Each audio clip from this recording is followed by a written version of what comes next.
To some extent, firewalls and antivirus software can block the attack vector, but not 100%. Okay, that is the thing.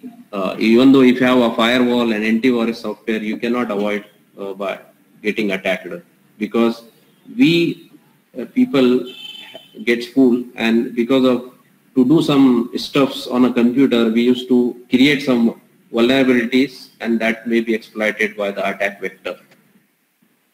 So now in the attack vector, the payloads are viruses, Trojan horse, worms, and spyware. Now, how the attack vector is launched? So first it is attacked by an email. So whatever the hostile contents are there, unreachable contents are there, it is get embedded in the message, or it is having some attachment with the email, and by that the attack vector is designed. Okay, second, some attachments to the mail. We are not putting anything on the email message, we are attaching some malicious attachments. That could be a virus, Trojan horse, spyware, or any other kind of malware. And these, if you click on those malicious attachments, what they automatically gets installed as soon as you open them, and they start executing on your computer. Then third is attack by deception.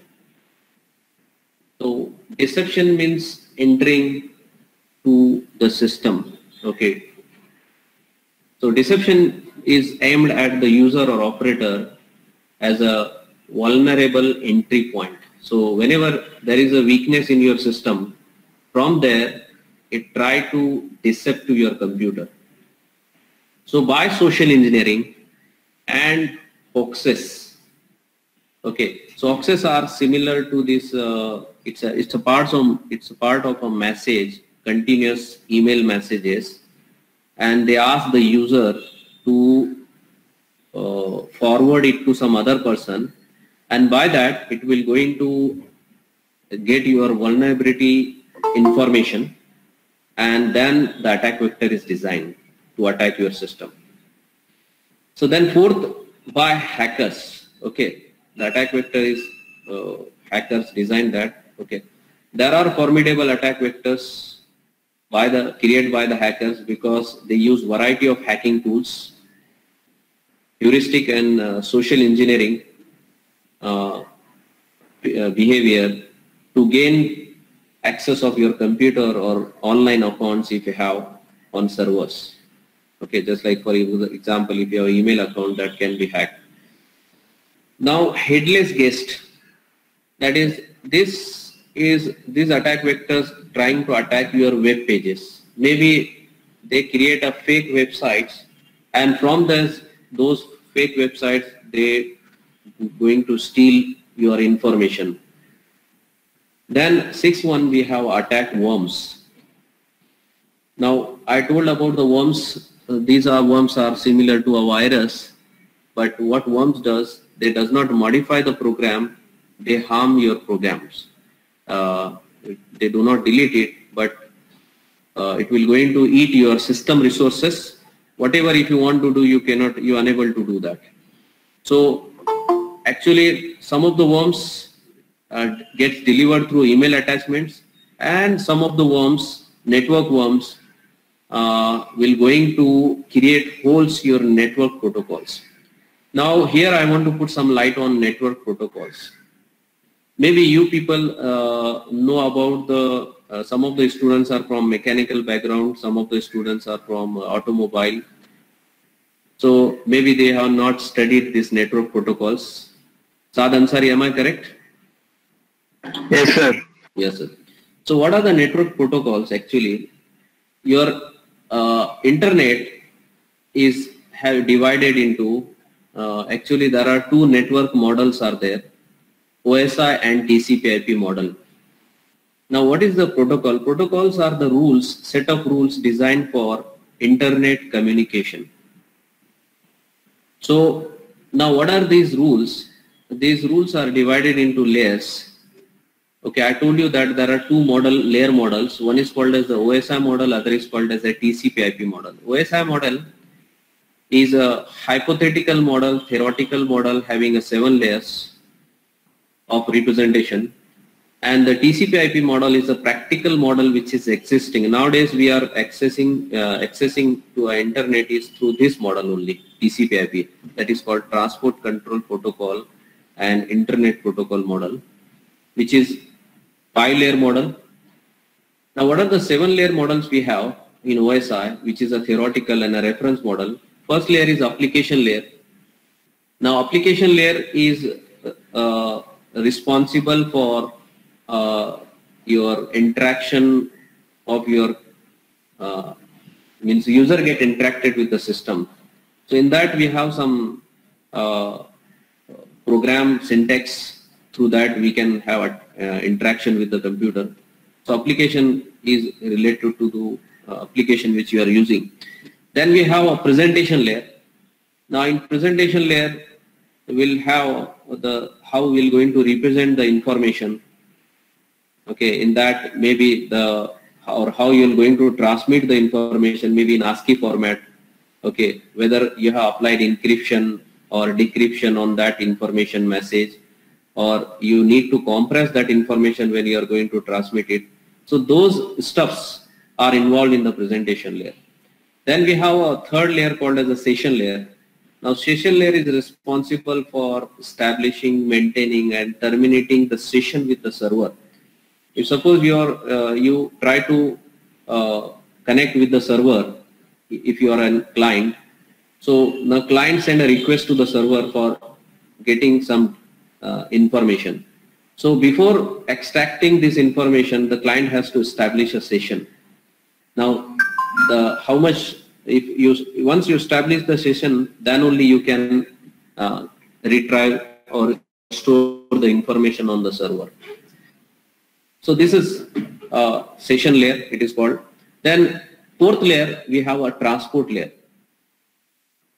Now transport layer is responsible for port-to-port communication. We call it as a process-to-process communication. Means one process is running on the client machine and other process is running on the server machines. Once the session is established between these two processes, now these two processes start communicating to each other. So this inter-process communication is controlled by this transport layer. So while communicating on transport layer, there are n number of protocols. Okay, in TCP/IP, I will tell you later on. The well familiar protocols are called as the TCP, Transport Control Protocol, and UDP, User Datagram Protocol. And we have another protocol called SCTP, Stream Control Transport Protocol. So now again, depending upon what type of communication or which type of processes they are communicating, you can use TCP, you can use UDP, or you can use SCTP protocol for communication. Then next layer we have a network layer. Now network layer is responsible for host to host communication. Now understand the difference. Transport layer is responsible for process to process communication. Means the process running on the client machine and the process running on the server machine, they are communicating. Now network layer is responsible for host to host, means from one computer to other computer. Means the message get delivered from one IP address computer to another IP address computer. Means the message, the limitation on the boundaries of this network layer is from IP address to IP address, from A computer to B computer. But he doesn't know, the network layer doesn't know the message has to deliver to which process. Okay, delivering the message to a particular process is taken by the transport layer. The responsibility lies on the transport layer. Network layer responsibility is only to deliver the message from one IP address of computer to another IP address of computer. That is from A to B. Then, so here in network layer, we talk about the logical addressing. That IP address we usually call, we have a 2 IP versions of addresses, IP version 4, which is a 32-bit address. Then we have IP version 6, which is an 64 address bits. So this is about the network layer. Now next layer, which is called as a data link layer, which is a 6th layer. Data link layer is used for, we can call as a hop-to-hop communication. Hop-to-hop communication means the message get delivered to the intermediate devices. So when you are, for example, suppose you want to send a message from your friend is sitting, your friend is in Baikala, you are at Ghatkopar. So from your Ghatkopar, your home PC, you want to send an email to a WhatsApp message to your friend which is in Baikala. So how you will going to open a WhatsApp application or Gmail application, you will going to write a message. So that message is from your computer IP address or WhatsApp, it's a process, and it gets traveled through your computer which is having an IP address and as well as physical address. Then immediately that particular message doesn't go to your friend which is in the Baikala, it passes through. So data link layer will decide that how your message should be delivered to your Baikala. Going to select the route, and within that route it will pass through so many n number of intermediate devices, and how it's our MAC address of the intermediate devices. Okay, so now how this routing is done, we have a huge discussion. Maybe we'll have again 15 to 20-minute discussion that how this MAC addresses are stored, how routers store it, and how it gets delivered to the end IP address. So only you assume that it's a hop-to-hop, that is MAC address to MAC address data transfer from physical address to physical address. Then last we have a Ethernet, physical layer. So physical layer is responsible for converting your message, that is a binary message, ones and zeros, into an electrical signal, or maybe a light signal if you are using optical fiber, or if you are using a coaxial cable or Ethernet cable, then it gets converted into electrical signal. So it converts your stream of bytes into electrical signal or light signal. So this is about the layers. Similarly, TCP/IP model is same, but there we have only 5 layers: application layer, transport layer, network IP layer, and physical layer. Data link layer and physical layer. So the 3 layers which are existing in OSI, that application, presentation, and session, is combined in one layer in TCP/IP, that is called as application layer. So only one layer we have in TCP/IP called application, which includes presentation and session. So your 3 layers get skipped, 2 layers get skipped in the TCP/IP model, session and presentation. Okay. Now we'll talk about the protocols. So protocols, I told in transport layer we have protocols like TCP/IP, TCP and UDP. In network layer we have protocol ARP, address resolution protocol. We have RARP, reverse address resolution protocol. We have ICMP, internet control message protocol. We have IGMP, internet control group message protocol. Now in application layer we have some of the protocols like HTTP, hypertext transfer protocol. We have a DNS, domain name system. We have a DSCP, dynamic host configuration protocol. We have SNMP, simple network message protocol. We have n number of protocols are there in application layer also. FTP also there, file transfer protocol, TFT, trivial file transfer protocol we have. So these protocols act in the application layer. So now one protocol talks with another protocol in another layer to serve the communication on the internet. So this is about the protocols. If you note it down, then it's good. Okay, so in later discussion we'll discuss on this. Now for cloud computing, I forgot to make this PPT, so I have put a image. So Saad Ansari, is it the image is visible? Yes, sir. Okay. Now what is a cloud computing? maybe you heard about cloud, and the symbol is like a similar to a cloud. Actually, this symbol is a metaphor for the internet, and it has been drawn as a drawing like a cloud. That's why for internet cloud computers. So that's why it's called as a cloud computing. And what is exactly? It's a virtualization of computing. What is virtualization? Means you cannot find as a dedicated server or a computer which is existing as a cloud. Means your data or your application may reside on any server on the cloud. So actually cloud is a infrastructure. It is created by combining n number of servers residing or locating at the distributed location in the world. So you can have a cloud of server residing in US, another server in New Zealand, another server in India, maybe other servers in Japan or China, like this. So combining these servers, you have created one cloud. Okay, so it's a metaphor like this, cloud. Okay, so now because of this cloud also, your cyber criminals exploit the vulnerabilities of this cloud computing, which actually why people are choosing for the cloud. So that are some characteristics of the cloud service. Means whenever you want to use the cloud service to store your data or to run any application, so you can take the cloud services on rent, maybe for minutes or hours. So it is actually sold on demand. Second characteristics of the cloud computing is that it's elastic. Means the nature of the cloud is elastic. Means you can store infinite data if you want. You want to expand your storage, you can do that.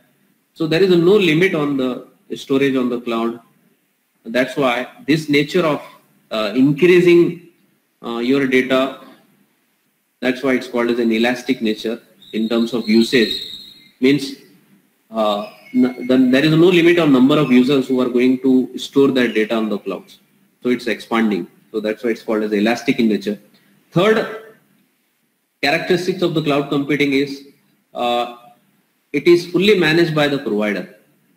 So we do not have a control. We'll ask the provider to give some services, and the provider itself has a control on this cloud.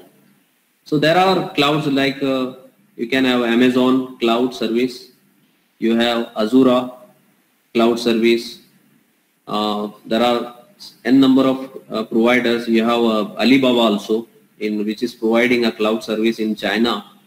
So these are the cloud services. Amazon is a top position cloud service in the world. Now, what significant about this cloud service is that it's a virtualization, and we can have a speed access of the data through internet from the cloud also. Means there is no delay in accessing the data from the cloud. Now, why the people are going for the cloud? Just now I explained some of the characteristic that it has on demand. We can have whenever we want, at any time. If you want data, maybe on the night or day, you can have access to that data. So there is no restriction on that. Then the customer doesn't need any hardware cost. Means suppose I want to launch a website, so I do not need, or if I want to run a very huge application, so I do not need to purchase a server for that, n number of servers or engineers for that to manage those hardware infrastructure. What simply I do, I will ask for a service from software as a service or platform as a service from the cloud, and they will provide me the platform to run my application. So customer need not have to maintain the hardware for that. Means he or she has not to pay any or not to purchase any hardware support for this. only they need a internet connection, a high speed connection, internet if they have, then they can exploit the benefits of the cloud service. Then third, that the customer need not have to purchase the licensed software also. Okay, suppose I want to run my application on Microsoft, so I do not need to purchase the Microsoft license version. So already on the cloud we have a Microsoft license. On that I can run my application.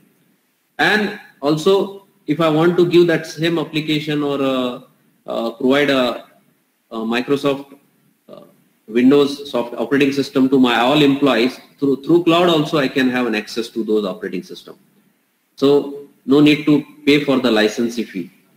Then only on the rent we can get the physical space if you want. If you want a memory from the cloud, you can get it. Just want to store your data or you want to run your application. So depending on this, the cloud is divided into types of services the cloud provides. So there are 3 types of cloud services. Means first service is called as an infrastructure as a service. Means if you want virtual servers with a unique IP address or to store your data for so many years, for this many years, for 1 month or 2 months or for years. So that infrastructure is also provided by that. So Amazon Web Service will provide that.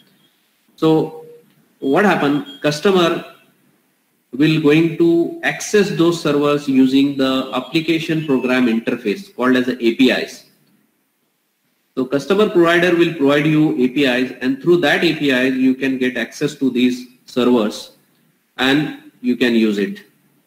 And then you have to pay that for how much time you want to store your data, and that much amount you exactly have to pay for the service. Then second service, we have a platform as a service called as a PaaS, platform as a service.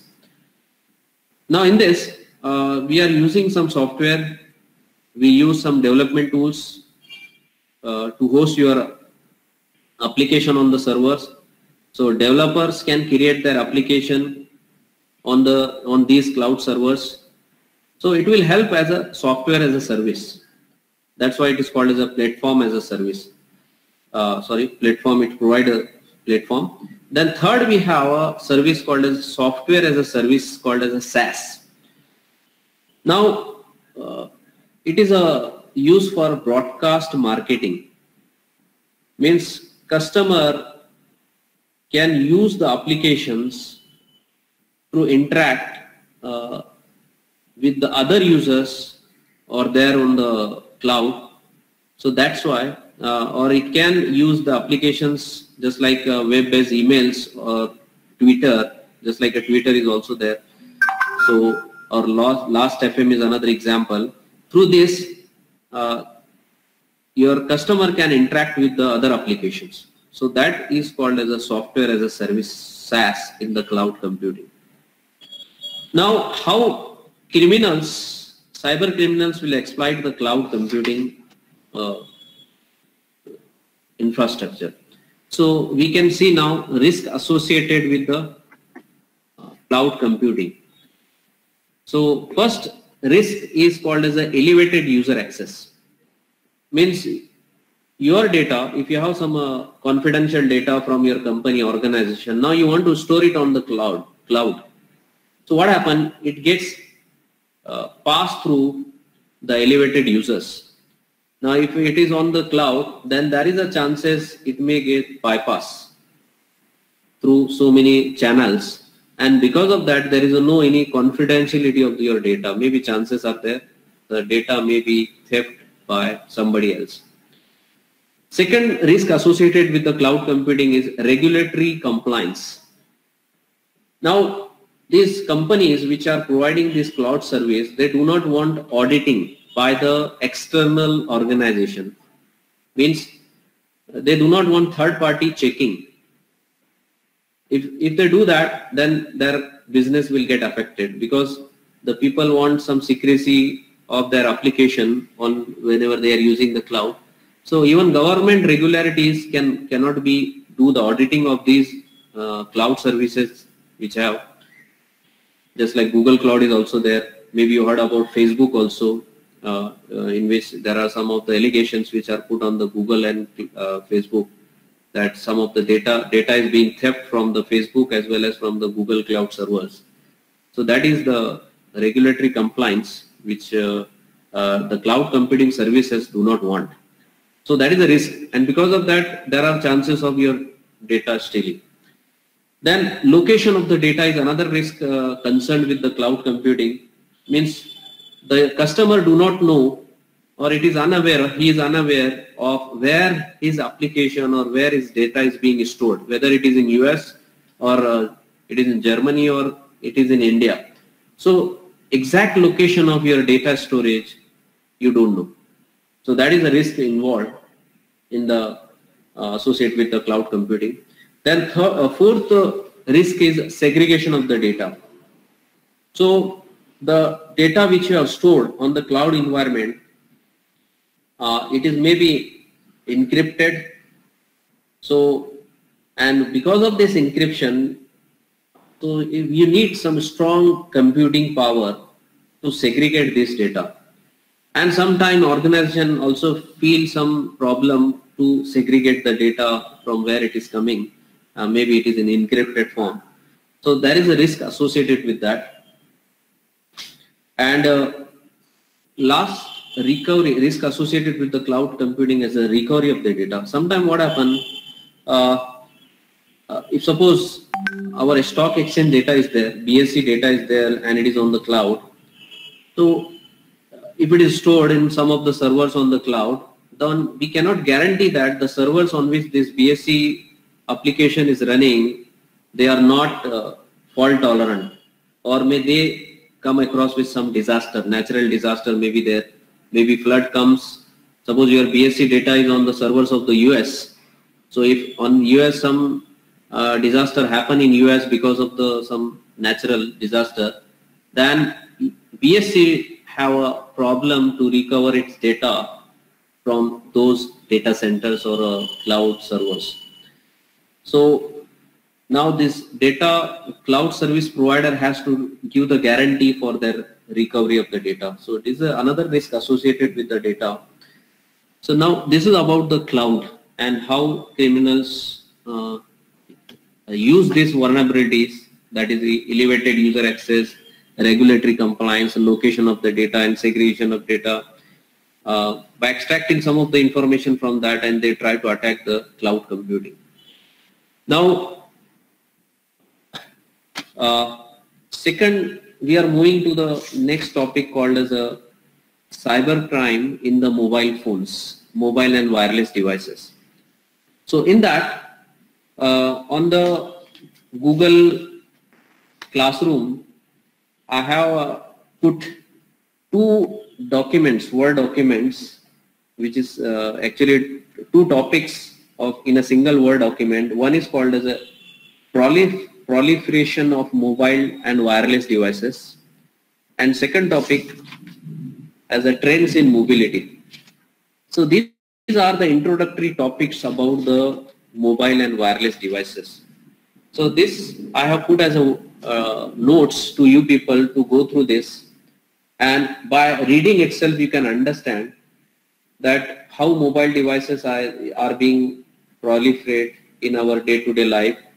So there are some of the mobile devices like this. Your smartphone is a mobile device. Your portable computer, laptops are also a mobile device. You can have access through wirelessly to the internet from laptop. Your tablet PCs, your internet tablet, your PDAs are there, which is called as a personal digital assistants, PDA, through which messaging is done. Your smartphones. So these are some of the mobile devices. So explanation about these devices is given in this Word document which I have shared on you, Google Classroom. Then second topic is about the trends in mobility. Now, what are the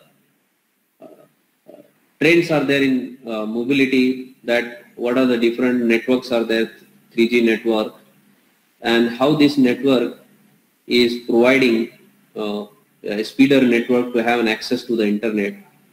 And there are so many smartphones are there in the market, that Apple phones, iPhones are there, your Samsung phones are there. Now, what is the trend used in this? They have a user interaction model, means user friendly is there. They have a device mobility. You can move from anywhere by charging those mobile phones. You do not need electrical connection for that. And you can connect to the data or disconnect to the data if you want. You have the data facility on these smartphones. And there are n number of service providers in this. Just like you have a Jio, which is using LTE technology. We have Airtel, Vodafone, you have Idea, you have so many Flair, Vodafone is also there. So they are using different technology, GSM, they are working on GSM technology, OLTA technology to have access to your mobile phones or your movable devices. So these movable devices, or as we carry them, they are also called as a handheld devices. So while using these devices, again there are some protocols which are designed, which is especially meant for these devices communication, mobile devices communication. So you can go through that. I have put a theory on this Google Classroom. Then what are the attacks which can be done on these mobile devices or on these mobile networks? You can attack through malware or viruses or worms also. Just like on computer, wired connection we can do. We can wirelessly also can attack these mobile devices. So we have in this the names of some of the viruses which are used in mobile devices called Skull Trojan, which is going to be attacked in Series 60 phones with a Symbian OS, mobile OS. You have a Kabir worm. It is first dedicated mobile phone worms running in a Symbian mobile, having a Symbian OS. Then Barder Trojan is also there. Lasco worms is there. Its theory is mentioned. I have given this theory of this is in the Word file. Then we have a denial of service attack also. DOS attack we actually called. A mobile device unable to connect to the server. So some of the attackers will deny your mobile phone to get connected to or get services from your from the server. So that is called as a denial of service attack, DOS attacks. Then sometime it happens overbilling also attack. Means the attacker will hijack your IP address of your mobile phone, or they clone your SIM card, and because of that you will get overbilling of your mobile phone, or overbilling of your excess use of your data. Even though if you are not accessing the internet, you will run out of your data. So that is called overbilling attack. Then spoofed policy development process is also one of the attack called as a GTP, General Packet Radio Service Tunneling. In this we use a General Packet Radio Service Tunneling protocol to spoof or to extract the data from the ports. Maybe in one of the lecture I talk about the ports. Now again later on we have talking about the ports. We'll have a discussion on the ports. In that I will put on that. So whatever vulnerabilities are there, those can be exploited by the attackers. Then we have a signal level attack also. That is called a session initiation protocol is used in this. Just like in a VoIP calling, voice over IP, it is called, where session initiation protocol is there. Whenever you want to start a WhatsApp calling or VoIP calling, your session is established. So for establishing that session, we use SIP protocol, and this SIP protocols be getting hacked by your hackers, and they used to do the VoIP calls for own purpose. Okay, so maybe sometime one of the fraud has busted in Delhi where they provide us. The hacker was providing this service for the customers to get or to call to the US. Means for it is providing a service for internet calling. So and it is for only minimum charges. So now also you can do calling by Skype also, but if it is in also very less, if you get it in minimum amount, then instead of using your mobile phone, you can go to the internet calling also. So now next part which is there in the our topic is I am discussing, which is in the PPT, is called credit card frauds. So how frauds happen in through your mobile phone, that is called as a credit card frauds in mobile and computing era. Means by mobile phone we used to pay for your mall purchase, okay, shopping mall, where if you visit there and you are going to pay with a credit card, they have a credit card swiper called as a magnetic strip with them, okay, and that magnetic strip reader they have, and once you swap the card, your card details get read by that reader, and only after that you have to enter your password to get your billing. Second thing we do by Google Pay or Paytm Pay or Phone Pay. These are the some PayPal, or PayPal is another there, online paying for paying the purchase whatever we have purchased. So what happened? These details of your credit card, when you log into any portal, this PayPal portal or Paytm portal, what happened? You're going to store your credit card details in that card number, what is the CVC, what is the expiry date of your credit card, and after that, that information is being hacked by, or it is being read by these attackers or hackers which are sitting behind your computer, and they are observing or they are monitoring your ports or whatever communication flowing through your computer. So this technology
when you put your card details, your CVC code and your expiry date, automatically from your merchant server you get login to your bank account, and from your bank account one OTP comes to your mobile phone, and once you enter that OTP, the amount gets deducted from your bank account. So that is the thing which happens in the transaction, online transaction. Now, so this I listed the steps, which is then merchant sends the transaction to bank, bank transmits the request to the cardholder, that is OTP is sent. So cardholder approves the transaction by entering the OTP or password. Then fourth, the bank or merchant is get notified. He also get the message, and then the credit card transaction is completed. So now this is the steps of the transaction. Now, what are the techniques which are used in the credit card frauds? So first one is the traditional technique, we'll see. So in this traditional technique, we do it is called as a paper-based fraud, where the criminals use the fake documents or stolen documents to open an account, and he or she will get a credit card with someone else's name by forging these documents or making a fake application. So this is a traditional technique in which it is divided into two types. First one is called as ID theft, when someone wants to show that he is the same person who has this document pertaining to be someone else. Then second is called as a financial fraud, where you are going to fill the false information about anybody else financial details, just like his credit cards or maybe some whatever information is about him, his or her is there. So by doing that, or will showing that I am the same person, and you do the financial fraud. So these are the two traditional techniques which are used in the credit card frauds. Then modern techniques are also there in the credit card fraud. First one is called as a skimming. Skimming is the in which we are copying the credit card information from one card to another, or from a smart chip card if you have. So from the smart chip card also the information is being copied from a genuine credit card to your temporary credit card, in which you can do that. Cloning of the card is done. That is called as a skimming. Then second modern technique is called as a phishing. So now in the phishing, how we'll collect the information? It is actually called as a site cloning. So when user user want to do some transaction, he will going to open, suppose I want to do a online payment through SBI. So I will going to search SBI online banking website from the internet or from mobile phone, or if suppose I am using an SBI app, so I will going to install it from the Play Store. So these apps are similar to a genuine apps which are hosted by these SBI bank, but it is not genuine. It is a false app, and this false app you are going to enter your credit card details, your expiry date of the card, your CVC code, and that information is collected by the criminal, and this type of attack is called as a phishing. Okay, so false websites will create, false apps are there, and through which they try to lure the attackers or the customers. They fool them, and the customer gets trapped. Then third type of modern attack is called triangulation. Now it is somewhat similar to the phishing, but what is here? It is the criminal itself design and host a website which is similar to a genuine website, legitimate website of any merchandise. And suppose if you want to, maybe you take a Flipkart example. Okay, so Flipkart, similar to a Flipkart, another website is there, and if you want to purchase those goods from the Flipkart, so what actually this criminal does, they put a heavy discounts on that goods, and because of that what happen, If you find a heavy discount, then immediately we try to grab those goods. We try to purchase those goods. If it is having a very high discount, then what happens? Customer, unfortunately, going to register its credit card details, names, and shipping address on these websites. Now, what criminal does? Criminals order these goods from the legitimate websites with the help of this stolen information from the stolen credit card details, and the same goods get supplied to the customer address. Now you will going to go get those goods after purchasing, and you will come to know that now I purchased this mobile phone, maybe if it of 10,000, I have purchased in 3,000. You will tell to some other friend, and maybe after 2 days you will find that from your credit card, or you'll get some message of purchase from some other website which you are not raised. And because your credit card details are with the criminals, and they start purchasing your goods, purchasing their goods using fraud, okay, fraudulent card details. So that happened. That is a triangle: a customer, criminal, and the legitimate website, like this. So you will going to enter you will going to give your credit card details to the criminal website. Then criminal will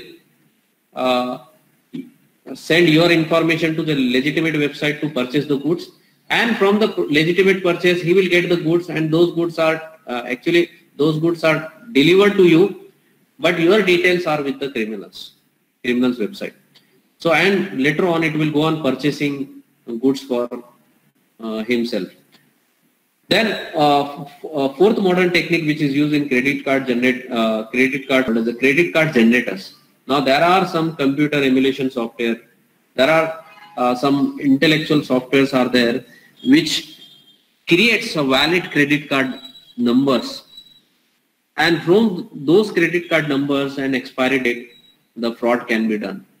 So these are the modern techniques which happens, modern fraud techniques which happen in the credit card, mobile and wireless frauds. Okay. Now next part, shall we take a break, Saad Ansari, for 5 minutes?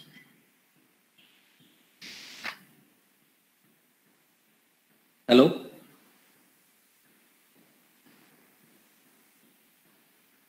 Hello? Saad Ansari?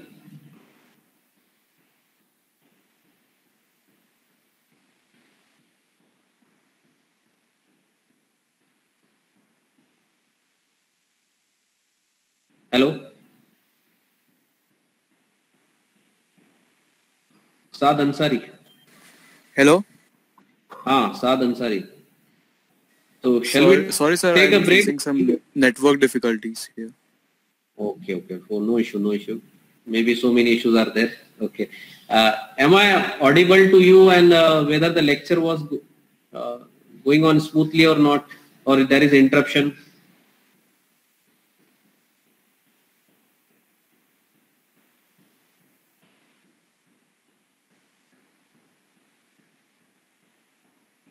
Okay. Shall I take a 3 minutes break?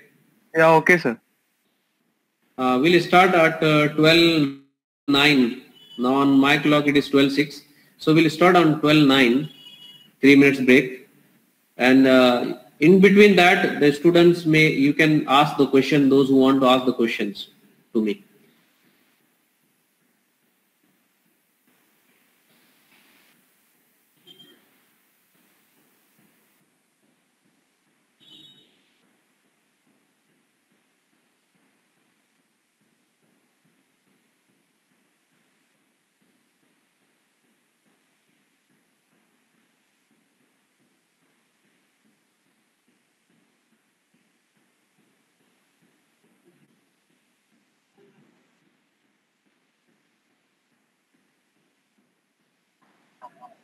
Acha, network connected. Okay, so I will start the recording. The next part I will do the recording of this. Okay. So thank you for your suggestions, Ali Asghar. Okay. Anybody else want to ask any question?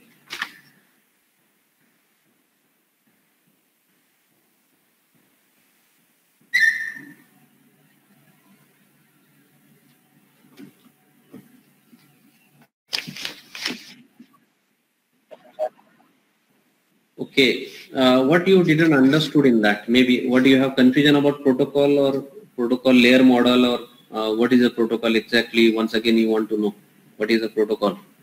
Huh?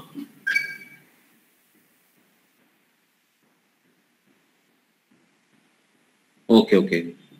So protocols are the rules. Okay, just like a set of rules for designed for internet communication.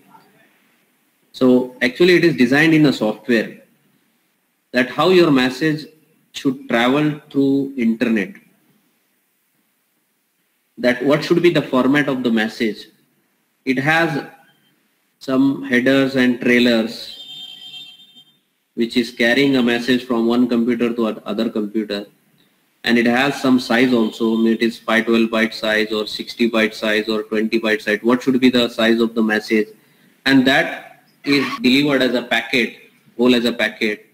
So in every, so I talk about the layer model. So if you take example of TCP/IP model, which is a practical model, existing model on the internet. So if suppose you are sending an email, so email is in email you write a message. So from your application, it is delivered as a message. That message goes to your from application layer to transport layer. Now transport layer will take that message in the form of a packet, which we call as a segment. Actually, that bunch of message information is called as a segment in a transport layer. Now that segment having some header in which we use port numbers of the processes which are communicating on the internet. And I told you earlier that TCP transport layer uses some of the protocols called as a TCP protocol, UDP protocol. Now what is the TCP UDP protocol? TCP stands for Transport Control Protocol, which is a connection oriented protocol, and UDP is called a user datagram protocol, and it is a connectionless protocol. Now what is a connection oriented and connectionless? In connection oriented, we'll get acknowledgement for the message which you have sent. Means receiver will going to acknowledge for your segment which you have sent. That is connection oriented. Now what is connectionless? You are go on sending the segments, and there is no acknowledgement for that. So you don't know whether the segment has been received by the receiver or not. The sender doesn't know about that. So UDP is used for, that's why it is called as a connectionless. There is no acknowledgement for the segment which you have sent or sender has sent. So now why it is designed like this? When we need TCP protocol, when we need UDP protocol. So for email, for file transfer, that email should be received completely, correct? You do not want partial emails. So if what happens if you get a partial email, means you are going to miss the information. So for sending your messages through email, we use TCP. So it's a reliable communication. You will get acknowledgement. If some of the packets in TCP, your email messages get lost, then you will not going to receive the email properly, correct? Now, but in live streaming of the cricket match on the your mobile phone or your laptop or computer, you will find sometime that maybe the bowler is doing a bowling. After first ball, directly the streaming jump to the sixth ball. Maybe the intermediate balls which has been thrown by the bowler has been skipped, and it has happened because of this packet loss. Are you getting Ali Asgar Lakkad wala? Okay. So now we'll resume the session. We'll have a different session. I will take that how the packet, if you want, some other day. Okay. Now we'll once again go to our presentation. Okay. So now security challenges posed by the mobile devices. Now these are modern techniques of the credit card frauds and mobile devices. Now what are the security challenges posed by the mobile devices? So first challenge is in handheld devices is your information is being taken outside the physical control environment. Suppose you are doing some your official organizational work through mobile phone. Now what happens? The mobile phone you are using is of a external agency, the service provider, maybe Airtel or Vodafone or Jio. Maybe they have an access to your information through their network which they have. So your company information, your confidential data of the organization is exposed to the outside physical world.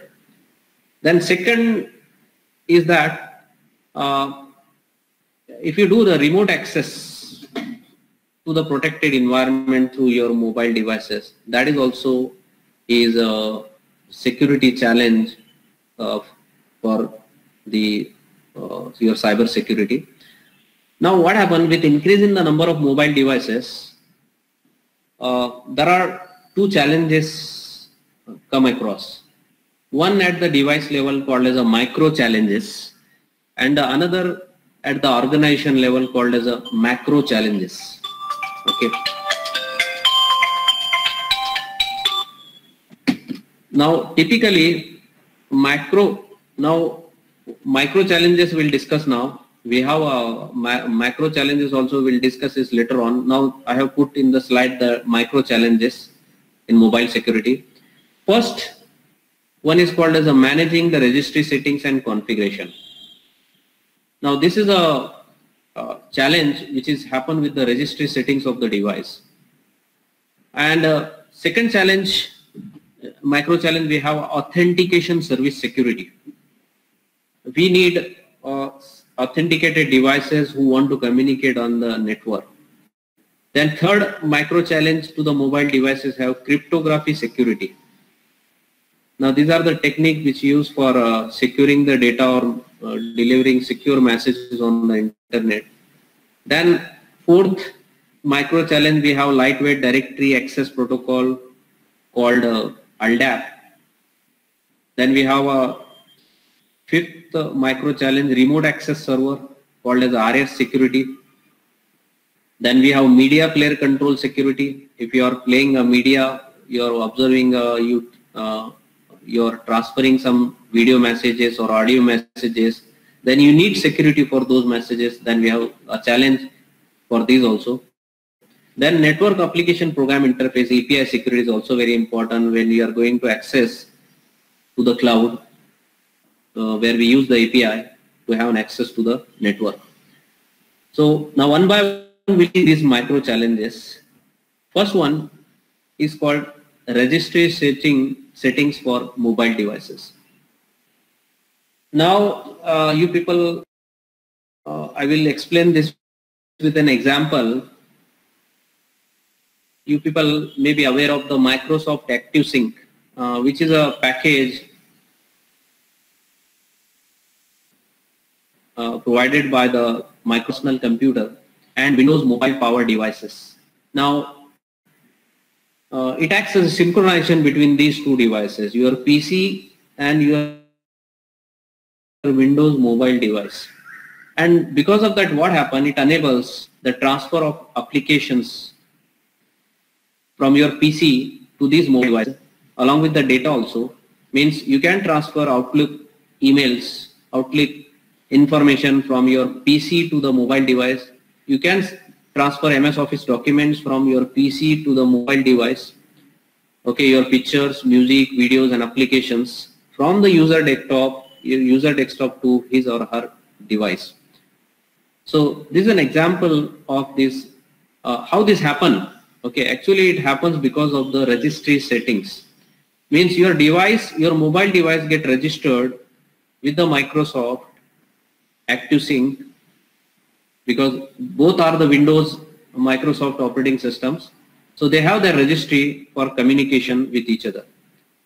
Now what exactly ActiveSync does? ActiveSync also synchronize, it also synchronizes with the Microsoft Exchange servers. So because of that, what happened, you can keep your emails, your calendars, your notes, and the contact updates, just like you have a Gmail contacts also.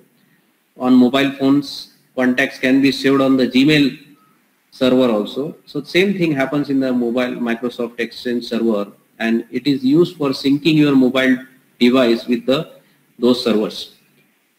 Now third, and this happens only because of the registry. Your mobile gets registered, or it gets a policy agreement, that is called a group policy settings with the Google. So appropriate register settings, that is called as a group policy settings of the device, and maybe some trusted groups. You have some other devices also that will help us in free flow of information. And the fourth point in this registry setting of mobile device, that we are emphasizing most on the group policy settings, and in that we are more focusing on the security. Okay, so on security more emphasis is given. So there are hundreds of group policies for devices to get synced. So in that, our focus is on the security settings. So on Windows platform, if you take an example, the baseline security is not configured properly. Now what is telling, okay, I don't know why they have purposefully or willingly they have kept that, so that maybe the attackers can attack, and next time the customer will come to us to fix this. So this is a business, maybe the business from the business line of action. These software developers, maybe Microsoft has not properly done its baseline security.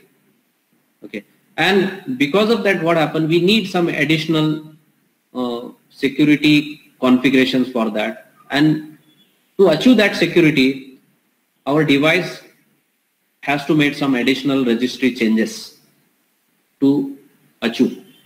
So that is done in the registry settings of the mobile devices. Then second, we are talking about the micro challenges. So second micro challenge is of authentication service security. Now just I talk about that authentication means the mobile devices which are communicating on the internet, there should be authenticated. Those devices should be authenticated, means whether we are communicating with the authentic device or not, that we should know. So mutual authentication between devices and the base station or web server is required.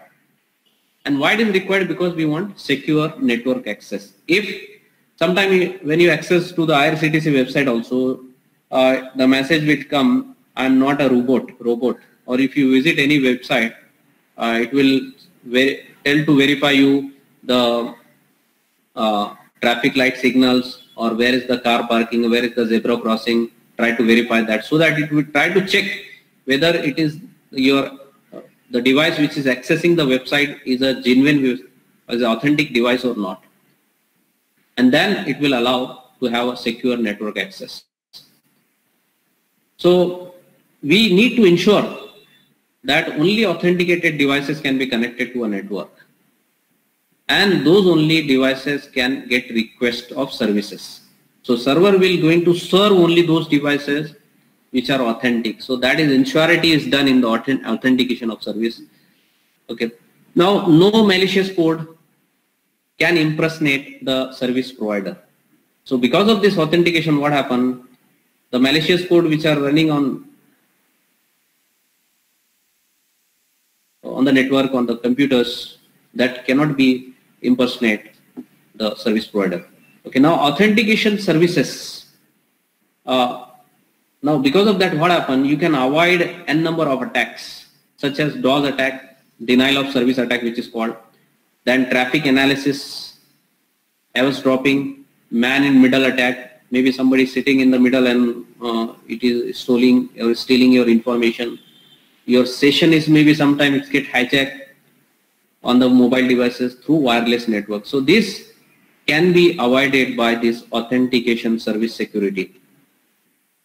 Now, third micro challenge we have is called as a cryptographic security for mobile devices. Okay. Now, what is a cryptographic? Okay, we are cryptographically generating some addresses in this technique. Now, what is the cryptographically generated addresses? How we are generating is, it is short form is called as a CGA, cryptographically generated address, and it is an IPv6 address, and we know that IPv6 address is a 64-bit addresses, and it is generated by hashing. Okay, we do a process of hashing by owner's public key address. Now there are keys, okay, involved in this cryptographic. One is called as a public key, another key called as a private key. Now what is a cryptography? I will explain you. Cryptography is the science of secret writing. You can find it cryptography as a secret of writing. You want to write something. Actually, we are here, instead of writing, we are sending a message to internet. So now what is the intention of this? That keeping your data secret. So what is cryptography? Cryptography is the science of secret writing with the intention of keeping the data secret. So this is your textbook definition. Then the keys which are involved in this, there are two keys. Just now I explained that there is one called private key and other is called as a public key. Now what is called a private key? Private key is also called as a secret key, and it is used for encryption and decryption. So this private key we use for encryption of the message when we are sending, and the same key, private key, is used by the receiver. Sender will use this private key to encrypt the message, to decode the message, encode the message, and the receiver at the receiver side will use the same. It has a copy of this private key, and with that private key it will going to decrypt that message, okay, or decode that message, so that your message can be in the readable form. And now why we are doing this? Because we want to maintain the secrecy of the data. So the key which we are sharing between the sender and the receiver is a private, and it is unknown to the hacker who is sitting outside your network. Then we have another key called as a public key. Now in public key, we used in public key transmission of the data in cryptography, we use one key for encryption and another key for the decryption. Means two different keys we are using here. So public key is used for encrypting your message, which is called as a plain text, to convert into ciphertext. Okay, plain text is your message. When you apply a public key on that, it gets converted into a ciphertext. We call that message as a ciphertext, and then it is delivered to the receiver. Sender has sent to the receiver. Now receiver will receive that message and use the private key to decrypt the message, decrypt that ciphertext, and again convert into the original message, or we'll call as a plain text. So now you can understand that in the private key. So we have more security in the public key, because first we use two separate keys for that. Encryption, one for encryption and another key for decryption. Now second point we'll discuss on the PPT is that, so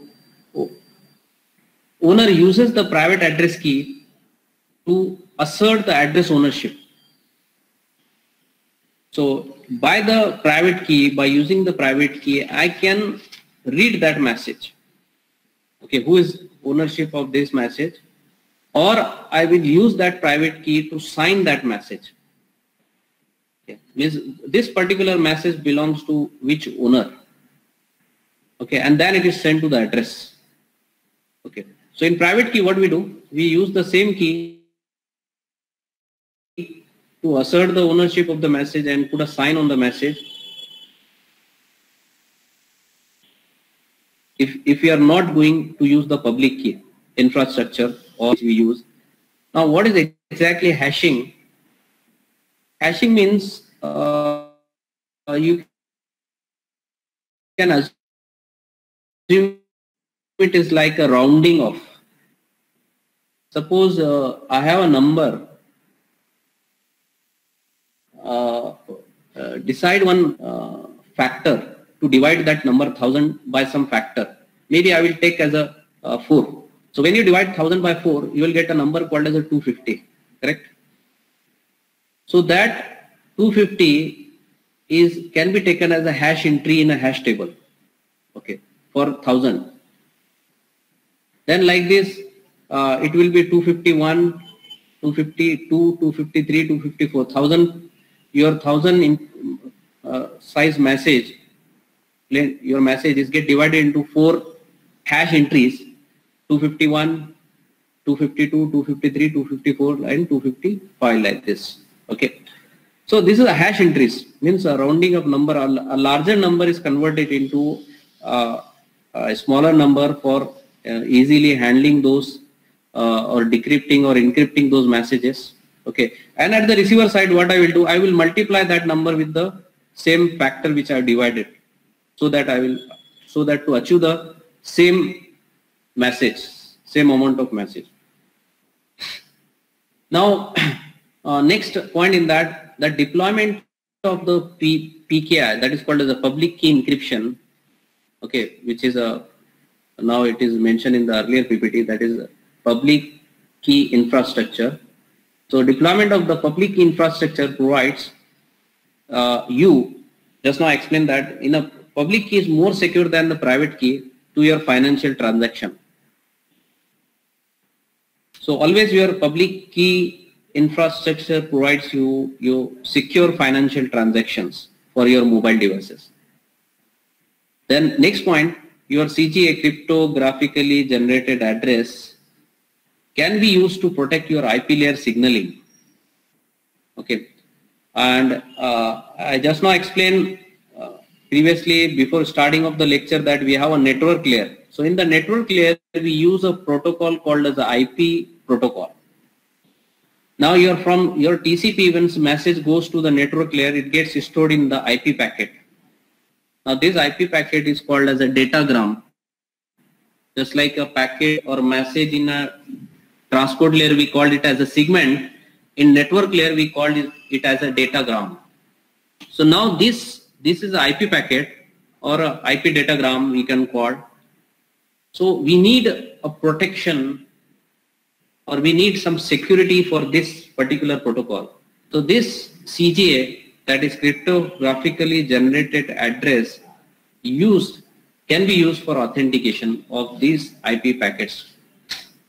And we can use these IP packets to discover your neighboring protocols which are there and the mobility of these protocols. Okay. Then fourth micro challenges we have in the mobile devices is called lightweight directory access protocol, called as the LDAP security. Okay. Now, what is a directory access protocol, LDAP?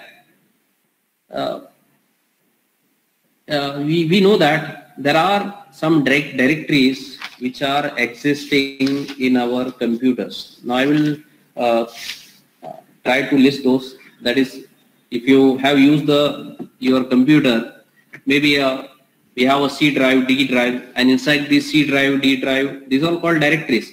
We have some our folders, then some subfolders inside those directories, or we have some system, that is Windows file directories, system directories also there. So actually it is a directory access protocol in which you can have a root directory, then we have a divided, just like in countries or with branches out, just like we have a country directory also. US, inside the US we have California, New York, these states are there. Now, if you take an example of India country, in India country, we have a directory, and now these directories are created for internet communication. So there is another protocol which is used for efficient internet communication is called as a domain name system, DNS. Okay. Now, what is the DNS, domain name system? You have divided the regions depending upon their domains, or you have divided the websites depending upon their regions. For example, if you have a websites from the US, so I will put in the URL .us. If your websites belong to India, I will put .in. If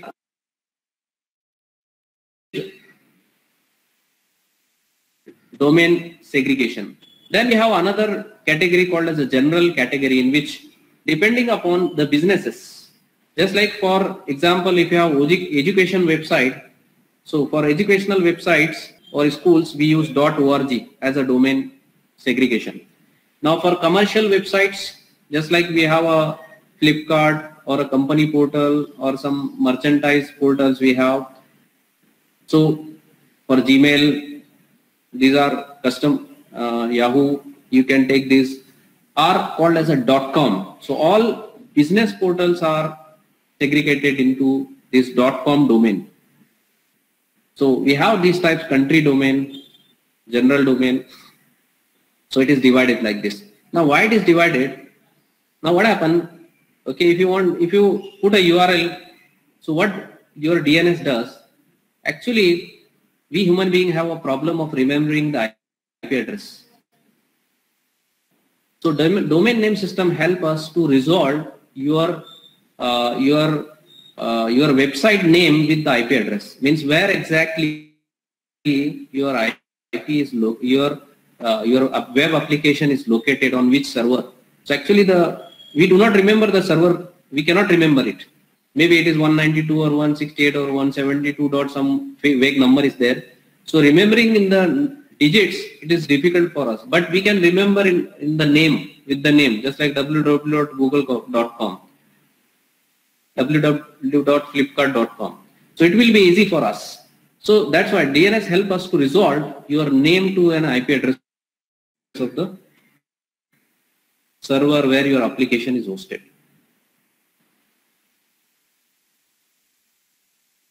LDAP on the PPT. LDAP is a software protocol for enabling anyone to locate individual or organization or other resources such as files and devices on the network. Help us to search the individuals. We can search for individuals, we can search the organization, or we can search the files, just like on Cloud. I have stored some files, or I have some devices which I want to connect to those devices. So that can be done through this directory access protocol. So it may happen you can going to access this LDAP on public internet or through organizational intranet also. So what exactly this does? This LDAP help us to locate the entity in the network. So why it is lightweight? Because it's a lightweight software. So here it is a lightweight version of the directory access protocol software. That's why it is called as a lightweight directory access protocol.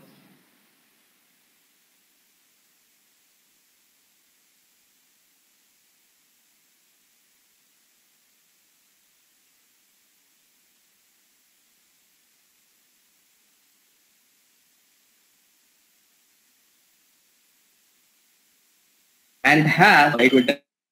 Now,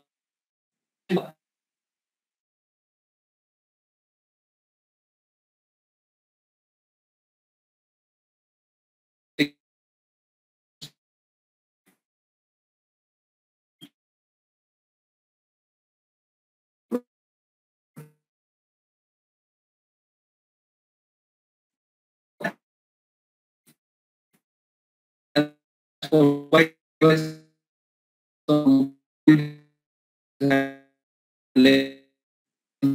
are going to access remotely to your business servers, business sensitive data. The RAS will provide a security for that from the mobile device. So RAS provides us. So now it is similar to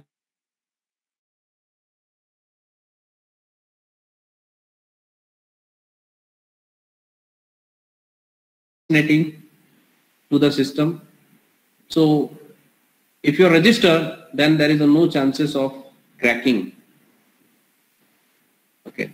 So what happens if your register information is get cracked? Then you have chances of that you are compromising with the security.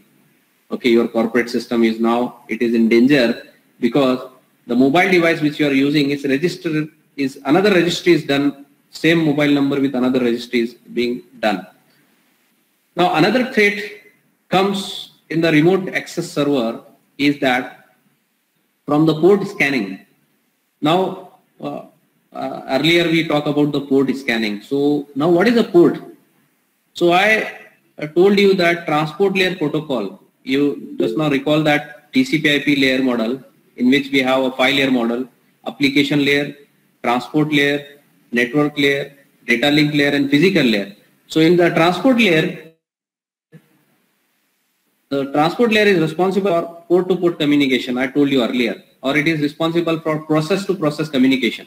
So what your process which are running on your machine use a port number.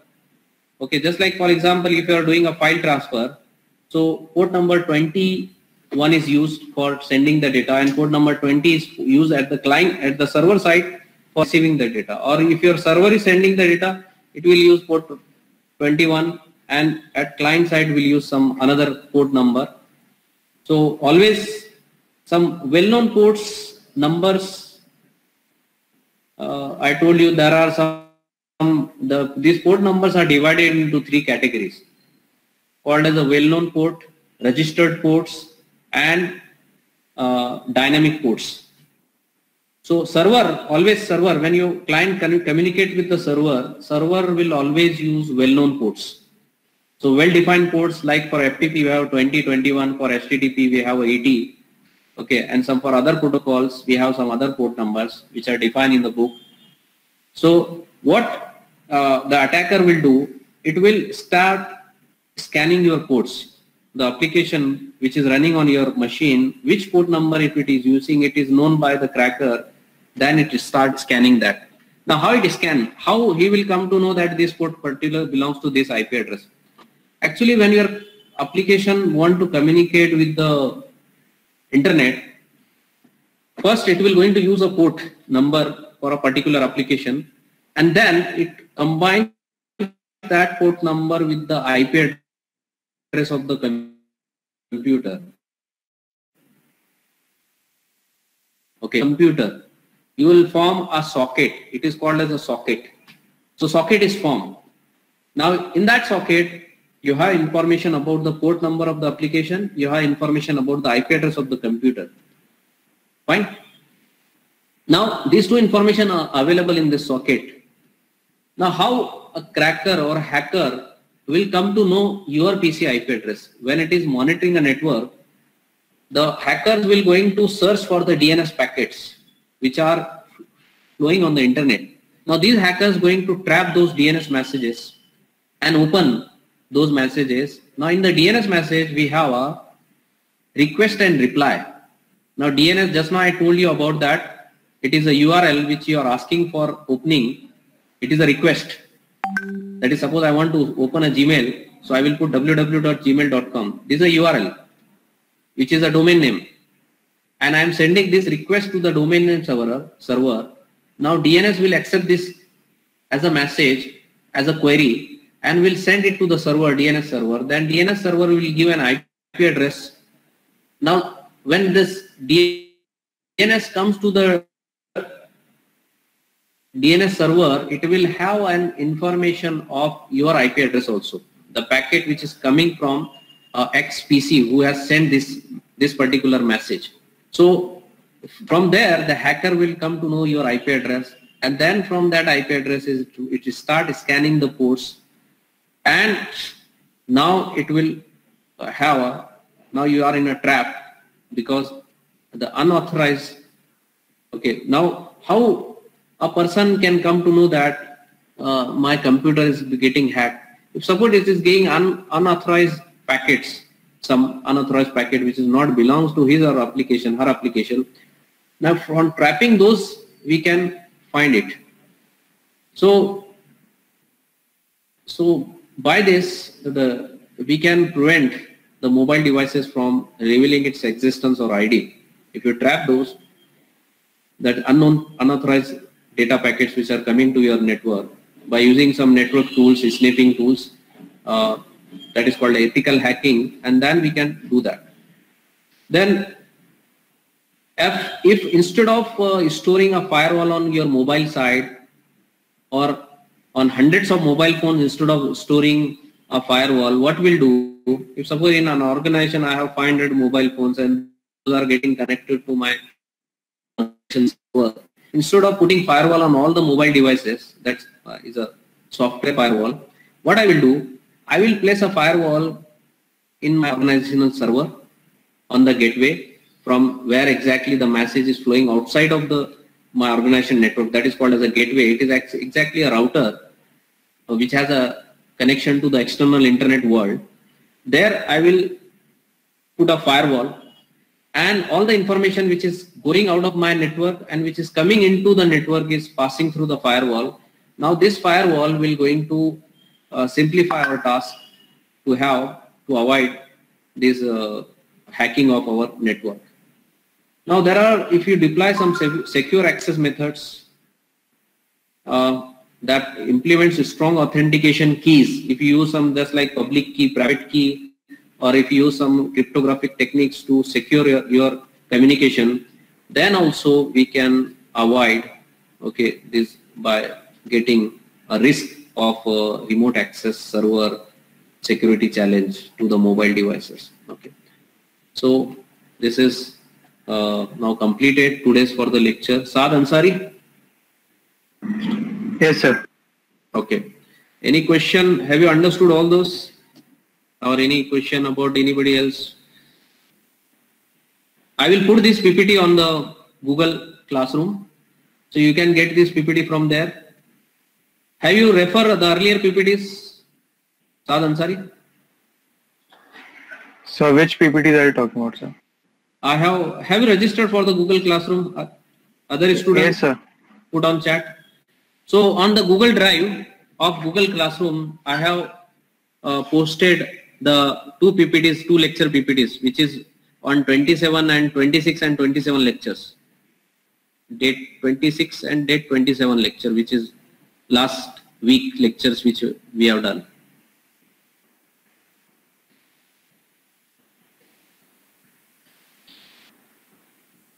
So what about other students? Yes or no? You put on chat whether you have referred those PPTs or not. Have you received?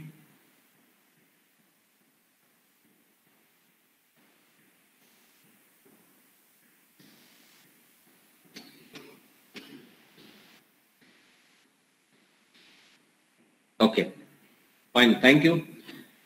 So I got some responses from Zaid Sheikh and Om Satam. They got these PPTs.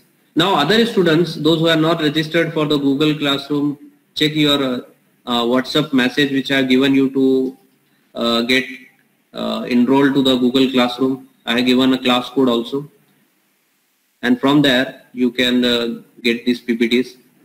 And also today also I will post this PPT to you. Okay. Now you can put your attendance on the chat.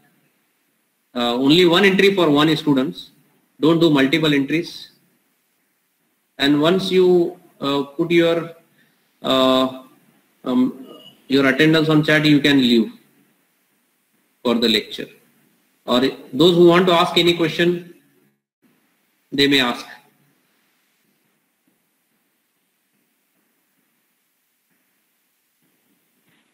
Excuse me, sir. Okay. Along with your... Excuse me. Yeah. Who is there? Sir, Danish Ansari. Danish Ansari. Yeah, tell me, Danish. Sir, please explain cryptography security. So cryptography, I explained that cryptography is a science of secret writing. Means we are using some secret keys in this, just like a public key, private key, or hashing technique, to secretly write our message so that it cannot be read by somebody else, which is a hacker on the internet. So that is a cryptography.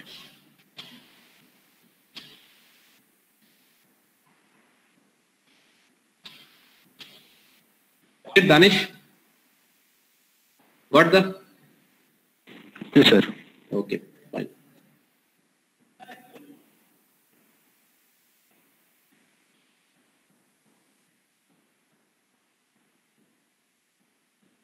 Anybody else?